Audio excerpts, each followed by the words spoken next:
말씀 시편 63편 3절에서 7절 다 같이 봉독하시겠습니다. 주의 인자하심이 생명보다 나음으로 내 입술이 주를 찬양할 것이라. 이름으로 나의 평생에 주를 송축하며 주의 이름으로 말미암아 나의 손을 들리이다. 골수와 기름진 것을 먹음과 같이 나의 영혼이 만족할 것이라.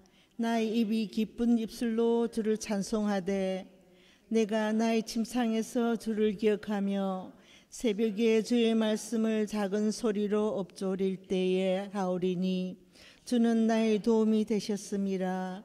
내가 주의 날개 그늘에서 즐겁게 부르리다. 아멘.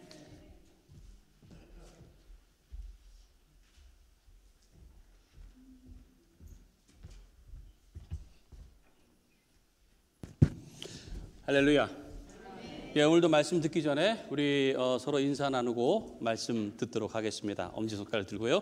오, 예, 줄여서 예. 오, 예, 오직 예수. 예, 오직 예수님밖에 없습니다. 나를 구원하실 분은 오직 예수 그리스도 한 분밖에 없는 줄로 믿습니다. 할렐루야.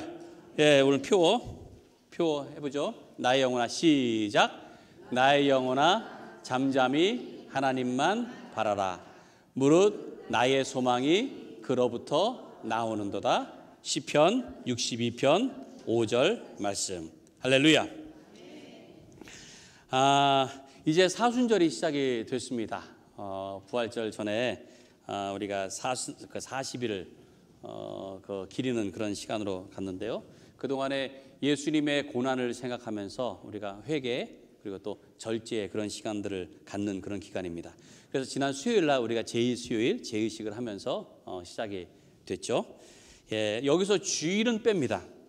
왜냐하면 주일은 작은 부활절이기 때문에 주일은 기쁘고 즐거운 날이에요. 그래서 그날은 빼고 나머지 40일을 우리가 사순절로 지키죠. 근데 사순절을 지키는 이유가 여러 가지가 있겠지만은 자신의 부족함 그리고 연약함 이런 것을 돌아보는 것이 그 중에 하나의 이유가 됩니다. 죄 가운데 있을 수밖에 없는 우리가 나를 대신해서 내 죄를 대신해서 죽으신 그 주님의 사랑, 그 사랑이 얼마나 크고 위대한가. 그래서 나의 부족함, 나의 연약함을 돌아보는 시간이 또 되는 것입니다. 그래서 이 크신 사랑을 우리가 더 깊이 묵상하고 생각하고 감사하는 그런 기간으로 삼으시길 바랍니다. 자, 밤이라고 하는 것은 되게 좀 이렇게 아무것도 할 수 없는 그런 시간이고 또 외롭고 쓸쓸하고 불안하고 두려운 그런 시간이 밤이라는 시간이에요. 예, 밤은 영적으로도 분명히 좀 암울하고 어두운 그런 시간입니다. 그래서 성경에 보면은 밤이라고 표현된 부분들이 있어요. 그것이 꼭 시간적인 것만이 아니고 어떤 그런 그 영적인 그런 것들을 나타낼 때가 있습니다. 그래서 제자들이 그 예수님 없이 가다가 풍랑을 만났을 때도 밤에로 되어 있어요. 그리고 니고데모가 예수님을 찾아왔을 때도 밤에 찾아왔어요. 사람들의 눈을 피해서. 그만큼 그의 영적인 것이 좀 어두운 상태였다라는 것을 알 수가 있습니다. 밤이라는 것이 좀 이렇게 어둠의 세력이라는 게 있어가지고 왠지 모르게 좀 이렇게 죄악이 만연한 그런 시간입니다. 그래서 두렵고 불안하고 고통스러운 시간이 바로 이 밤의 시간이에요. 그래서 제사장들이 예수님을 잡아서 죽이기로 결심한 한 것도 밤 시간이에요. 밤에. 성경에 보면 그렇게 되어 있습니다. 그리고 가룟 유다가 예수님을 팔아야겠다라고 생각한 것도 밤이에요. 그리고 예수님에게 이제는 내가 넘겨야 되겠다 해서 그 떠나간 시간도 밤이고 예수님에게 그 표시를 해가지고 넘겨준 것도 밤이에요. 그래서 성경에 보면은 밤에 또 뭐 밤이더라. 그래서 밤이라고 하는 것을 강조를 하고 있습니다. 그런 의미가 있는 거예요. 예수님께서 그러시잖아요. 시험에 들지 않도록 깨어서 기도하라라고 말씀을 하셨어요. 그러면서 마음은 원이로 돼 육신이 약하다 그랬죠. 그러니까 밤은 육신이 약해지는 시간이에요. 뭔가 모르게. 유혹에 잘 넘어가는 그런 시간입니다. 그만큼 이 성경은 좀 어둠의 시간들, 그것이 우리의 영적인 상태를 좀 불안하게 하고 또 힘들게 하고 두렵게 한다라고 하는 것을 강조하고 있는 것입니다. 그래서 우리가 보잖아요. 밤에 보통 범죄들이 일어나잖아요. 그렇죠? 낮에는 별로 그렇게 많지 않아요. 물론 낮에 일어나는 경우도 있지만 대부분이 으슥한 시간에 남들의 눈을 피해서 밤에 이루어져요. 밤에. 그 학교 다닐 때도 저 보면은 좀 이렇게 껄렁껄렁하고 노는 아이들은 주로 밤에 다녀요. 밤에. 낮에 가서 보면 걔네들 안 보여요. 네, 낮에 가끔 보면은 걔네들 그냥 이렇게 좀 몽롱해 있고요. 밤에 그 모이면은 막 쌩쌩해가지고 그렇잖아요. 그 수학여행 가보면 알잖아요. 특히 수학여행 가보면 낮에는 공부 잘하는 애들은 이렇게 뭐 가서 막 관찰을 많이 하잖아요. 무슨 뭐 어떤 박물관이나 또는 뭐 문화재 가면 막 공부를 열심히. 근데 노는 애들은 뭐예요? 차에서 내리지도 않아요. 자다가 밤이 되면 쌩쌩해지니까 밤새도록 노는 거예요. 밤새도록. 뭐 하고 노는지 모르겠어요. 뭐 하고 놀아요? 밤에? 네, 여러분들 다 모범생이었어가지고 모르시는 것 같아요. 예. 창세기 1장에 보면은 하나님께서 천지를 만드실 때에 원래 세상은 어두운 밤과 같았습니다. 분명히 거기 말씀하죠. 땅이 혼돈하고 공허하며 흑암이 깊음 위에 있다 그랬어요. 마치 어두운 밤과 같은 상태였던 거예요. 처음이. 예. 어둠이 세상을 덮고 있었습니다. 그런데 이것이 하나님이 보시기에 좋지 않았던 거예요. 그래서 하나님께서 어떻게 하셨죠? 빛이 있으라. 빛을 만드셨어요. 그리고 그 빛으로 인해서 어둠이 물러가고 밝아지게 됐습니다. 자, 그런데 창세기 1장을 가만히 살펴보면은 이런 말씀이 있어요. 자, 어떤 말씀이 있느냐? 창세기 1장 4절에 보면 빛이 하나님이 보시기에 좋았더라. 하나님이 빛과 어둠을 나누사. 되어 있고요. 14절에 보면은 하나님이 이르시되 하늘의 궁창에 광명체들이 있어 낮과 밤을 나뉘게 하고 그것들로 징조와 계절과 날과 해를 이루게 하라. 또 18절에는 낮과 밤을 주관하게 하시고 빛과 어둠을 나뉘게 하시니 하나님이 보시기에 좋았더라 그랬어요. 어떻게 했다고요? 나눴다 그랬어요. 나눴다. 빛과 어둠을 나누죠. 이 나누다라는 것이 히브리 말로 바달이라고 하는 건데요. 이것은 분리하다, 구별하다 이런 뜻을 갖고 있습니다. 그러니까 영어 성경을 보면은 divide 또는 separate 이렇게 되어 있어요. 이게 바로 나눈다는 뜻이에요. 나눈다는 거예요. 이렇게 구별한다는 거예요. 그러니까 구약 성경에 보면은 이 바달이라고 하는 단어가 나오는데 주로 어느 때 나오느냐? 거룩한 것하고 부정한 것을 서로 분리할 때, 나눌 때, 그때 이 나눈다라는 단어가 나옵니다. 그러니까 여러분들 이 말씀을 잘 생각해 보세요. 하나님께서 어둠을 보셨을 때 보기 좋지 않았어요. 그러면은 하나님 그것을 없애시면 되지. 그렇죠? 왜 어둠을 없애신 게 아니고 빛을 만드셔서 그것을 나누셨을까요? 네? 왜 그것을 그냥 놔두고 나누기만 하시고 구분만 하셨을까요? 왜? 바로 어둠이 필요하기 때문에 그래요. 밤이 필요하기 때문에 그렇습니다. 이 그림자라고 하는 게 필요하기 때문에 하나님께서는 없앤 게 아니고 두셨다는 거예요. 나누어 두셨다는 거예요. 여러분 하얀색 도화지에 그림을 그린다고 생각해 보세요. 그런데 하얀색 물감을 가지고 하얀색 해를 그려가지고 하얀색 빛을 그린 거예요. 그러면 어떻게 되겠어요? 이렇게 됩니다. 이렇게 돼요. 예, 뭐 보이세요? 제가 그린 거예요. 하얀 태양, 하얀 빛. 그러니까 하얀 것에다 하얀 걸 그리면 아무것도 없는 거예요. 이거는 아무 의미가 없어요. 그렇죠? 그러니까 밝은 것에다가 밝은 것, 어두운 것 그렇기 때문에 어둠과 빛, 그림자라고 하는 것 이런 것이 있어야 되는 겁니다. 그런 게 있어야 밝은 것이 드러나는 거예요. 보이는 이게 밝은 것이구나라는 것을 알 수가 있는 거예요. 그래서 하나님께서 어찌 보면 어둠과 이런 그 그림자, 밤 이런 것을 두신 것은 그것을 통해서 빛이라고 하는 것이 얼마나 아름다운 것인가, 얼마나 복된 것인가 그것을 보여주시려고 하는 거예요. 하나님께서는 이 땅에 악한 것, 부정한 것, 어두운 것을 단지 나누어 두셨어요. 분리만 해두셨어요. 그래서 선한 것, 거룩한 것, 밝은 것, 이런 것이 얼마나 귀한 것인지 이것을 알 수 있도록 하셨단 말입니다. 그래서 우리의 인생에 누구나 다 밤이 있어요. 다 단지 나눠져 있을 뿐입니다. 네. 여러분 인생의 밤, 여러분 다 낮만 있으면 얼마나 좋겠어요. 인생에. 예? 낮만 있으면 그럼 좋을 것 같잖아요. 저 북쪽 북극지대를 가면은 백야라고 하는 게 있습니다. 백야 아시죠? 해가 지질 않아요. 왜냐하면은 지구가 이렇게 둥그런데 약간 기울어져 있어요. 지구가.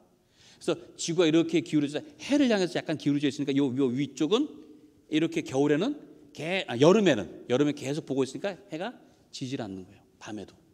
그래서 저 노르웨이라든지 스웨덴, 알래스카, 아이슬란드 이런 쪽에는 어느 지역은 24시간 동안 해가 지질 않는데요. 예. 그러니까 해가 이렇게 떠가지고 지는 것 같더니 다시 뜨는 거예요. 계속. 해가 계속.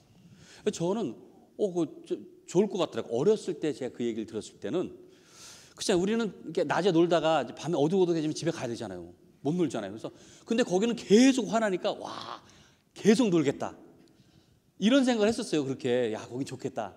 근데 그게 아니더라고요. 피곤하대요. 이게 밤에 계속 있으니까 피곤하고요. 우울해진답니다. 그러니까 밤에는 육신이 쉬어야 되는 거예요. 그런데 어둡지가 않으니까 계속 화나니까 마음도 우울해지고 정신도 몸도 피곤해지고 그러니까 부작용이 생기고 어떤 건강에 이상이 생기는 것입니다. 인생에도 밤과 같은 시간이 필요한 거예요. 우리한테. 왜냐하면은 천지를 창조하실 때 하나님께서 이 밤과 낮을 주관하게 하셨다는 거예요. 그대로 나눠두셨어요. 이거는 우리의 영적인 상태도 어찌 보면 그러한 상태가 반복된다는 것을 알려주는 거예요. 밤과 낮의 시간이 반복된다는 거예요. 이사야 45장 7절에 이렇게 말씀합니다. 같이 한번 읽어볼까요? 시작. 나는 빛도 짓고 어둠도 창조하며 나는 평안도 짓고 환난도 창조하나니 나는 여호와라 이 모든 일들을 행하는 자니라 하였노라. 예. 빛과 어둠, 낮과 밤, 거룩함과 부정함, 선함과 악함, 평안과 환난 이런 게 있다는 거예요. 다. 그래서 상대적으로 서로 비교해 볼 수 있도록 하시다. 비교해 볼 수 있도록. 그래서 우리가 그것을 보면서 어떤 것이 더 옳은 것인지를 선택할 수 있도록 하셨다는 거예요. 어느 영상을 보니까 한국 청년인데 남자 청년인데 키가 193이에요. 193. 네. 그러니까 얼마나 커요, 그렇죠? 193. 그래서 그 친구는 가면은 늘 사람들이 질문하는 게 키가 몇이에요? 물어본대요. 키가. 그리고 농구하냐고 그러고 부모님은 얼마나 크냐고 맨 키에 관한 얘기밖에 안 하는 거예요. 193이니까. 근데 이 사람이 그 세계적으로 평균 키가 가장 높은 나라가 네덜란드랍니다. 거기는 평균 180몇이래요. 평균이. 네덜란드를 한번 간 거예요. 왜? 궁금해서. 큰 사람들이 있다고 하는데 과연 어떤가? 거기를 딱 내려서 공항, 그 영상에 보니까 그래요. 공항을 딱 내렸는데 보니까 다 커요. 웬만한, 물론 작은 사람도 있지만은 거기다 커요. 할머니들도 거의 2m, 할아버지들 막. 그러니까 늘 이렇게만 보던 사람이 거기 가가지고는 계속 이렇게. 네. 그 사람은 굉장히 아담한 사이즈가 되더라고요. 193인데. 다 막 2m가 넘고 막 이러니까. 그러니까요, 키가 큰 것도 작은 사람들 사이에 있어야 큰 거지 그런 사이에 있으니까 평범해지더라는 거예요. 그게 왜 그렇습니까? 상대적이기 때문에 그래요. 상대적이기 때문에. 이 세상은 다 상대적입니다. 그럼 보세요. 무엇보다 크다. 무엇보다 좋다. 무엇보다 많다. 늘 그렇게 우리는 비교하게 돼 있어요. 상대적으로. 그러니까 하나님께서 세상 그렇게 만드신 거예요. 그래서 우리로 하여금 비교하게 돼요. 그래서 구별하고 그것을 선택하도록 하셨다는 말씀입니다. 다 어둠이었던 그런 세상에 빛을 주셔서 어둠 가운데서 빛이 얼마나 귀한지를 알려주셨어요. 그렇기 때문에 하나님의 은혜라고 하는 건 여러분 이걸 잘 아셔야 돼요. 그것은 항상 빛 가운데서 밝게 있는 게 아니고요, 어둠 가운데서도 밝음으로 살아갈 수 있도록 하시는 것이 은혜다. 항상 밝은 게 아니에요. 때로는 어둡지만 그 가운데서 하나님께서 주시는 이 은혜의 빛이 얼마나 밝은 것이냐, 이게 얼마나 좋은 것이냐, 이것을 깨닫게 하시기 위한 것이라는 것입니다. 다윗은 오늘 본문에서 이렇게 고백을 합니다. 3절부터 5절까지 한번 볼까요? 자, 같이 읽습니다. 시작. 주의 인자하심이 생명보다 나음으로 내 입술이 주를 찬양할 것이라. 이름으로 나의 평생에 주를 송축하며 주의 이름으로 말미암아 나의 손을 들리이다. 골수와 기름진 것을 먹음과 같이 나의 영혼이 만족할 것이라. 나의 입이 기쁜 입술로 주를 찬송하되. 그랬어요. 여기 보니까 그 생명보다 낫다고 그랬잖아요. 근데 자기 목숨보다 사실 소중한 게 어디 있습니까? 자기 목숨. 여러분들 어떤 경우는 그래요. 너무 좋으면은 와, 죽어도 좋다라고 그래요. 그렇죠? 그런 표현도 쓰잖아요. 죽어도 좋다. 예? 이 정도면 내가 정말 죽어도 여한이 없다. 좋다 하는데 정말 좋아서 죽으면 어떻게 돼요? 그건 아니잖아요. 그 어떤 사람이 그 월드컵 경기를 보다가 극적으로 골을 넣은 것을 보고, 어느 경기인지 모르겠어요. 극적으로 골을 넣은 것을 너무 좋아가지고 막 이러다가 심장마비가 일어나서 죽었대요. 이거 웃을 일이 아니잖아요. 네? 심장. 누구는 복권이 당첨돼가지고 1등에. 네. 여러분들 벌써 심장이 두근두근거리죠? 그분도 심장이 그렇게 해가지고 죽은 그런 사람들이 몇몇 있대요. 종종. 그래서요, 이 복권이 그 당첨된 걸 알려줄 때는 꼭 마음의 준비를 단단히 하십시오라고 경고를 한대요. 네, 마음의 준비를. 그런 경우가 있다는 거예요. 이게 실제로요, 그런 병이 있대요. 너무 기쁘고 행복해서 심장마비를 일으키는 그런 병이 있어요. 그게 뭐냐면 해피 하트 신드롬.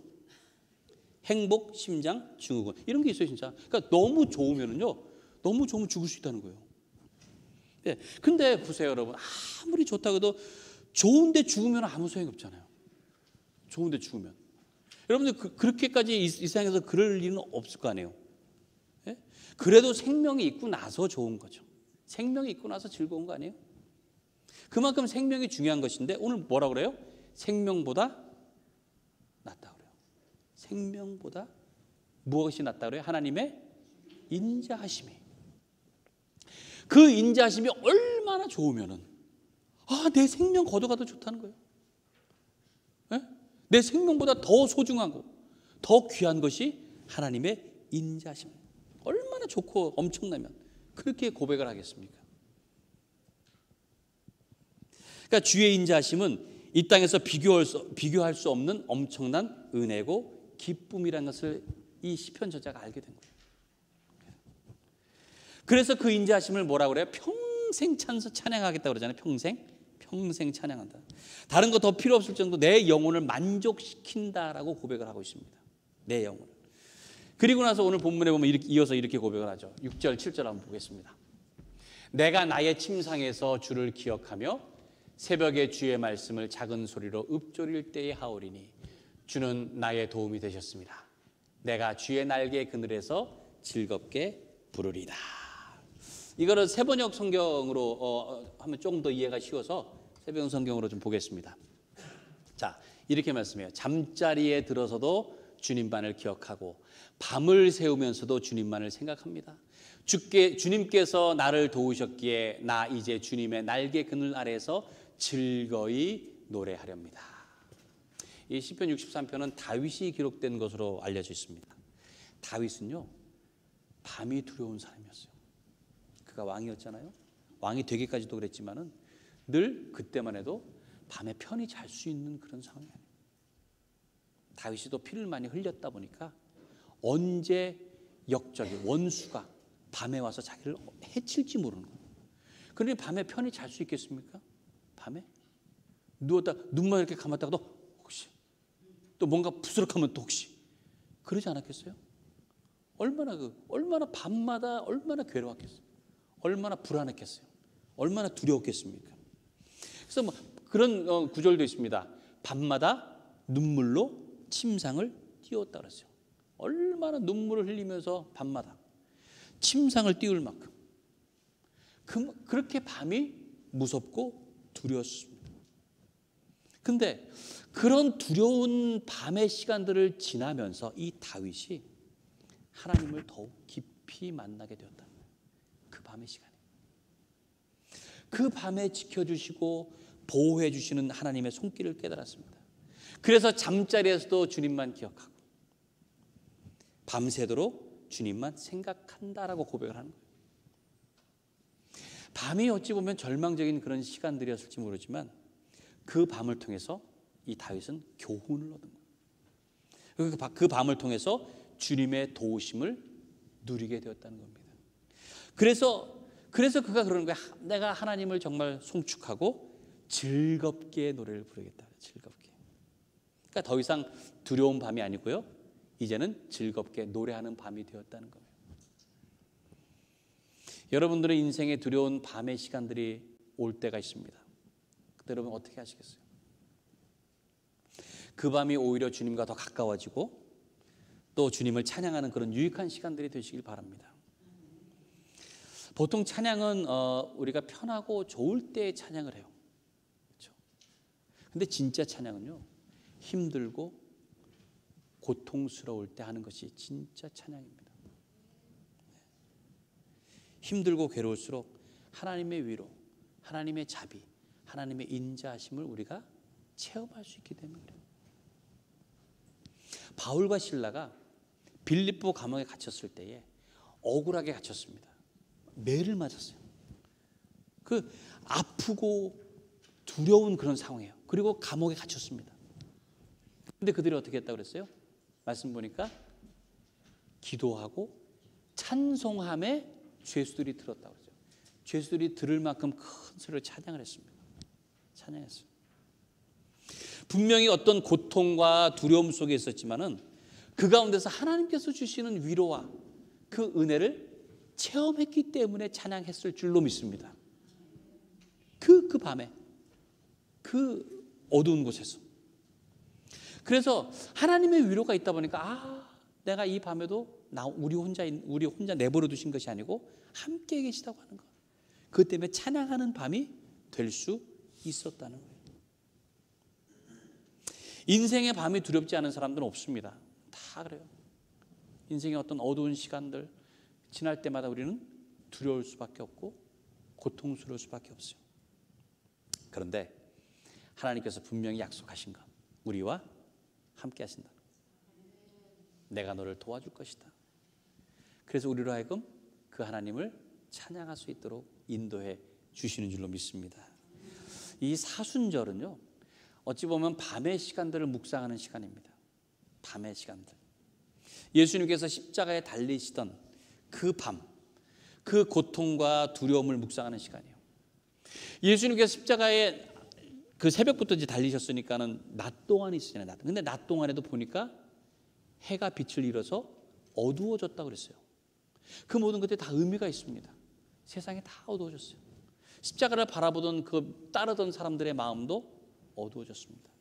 그런데 그 고통스럽고 어둡고 절망의 그런 밤이 지나고 부활이 다가왔잖아요.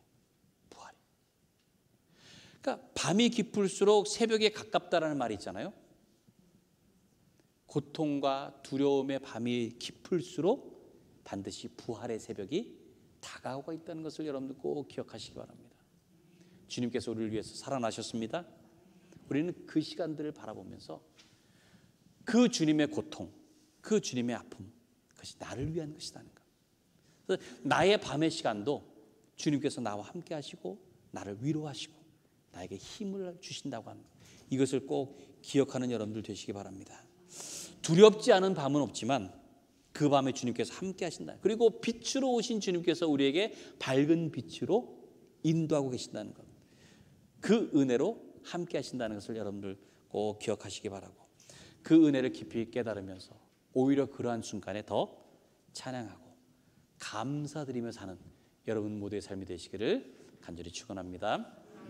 우리 이 시간에 함께 우리 찬양하고 기도하도록 하겠습니다.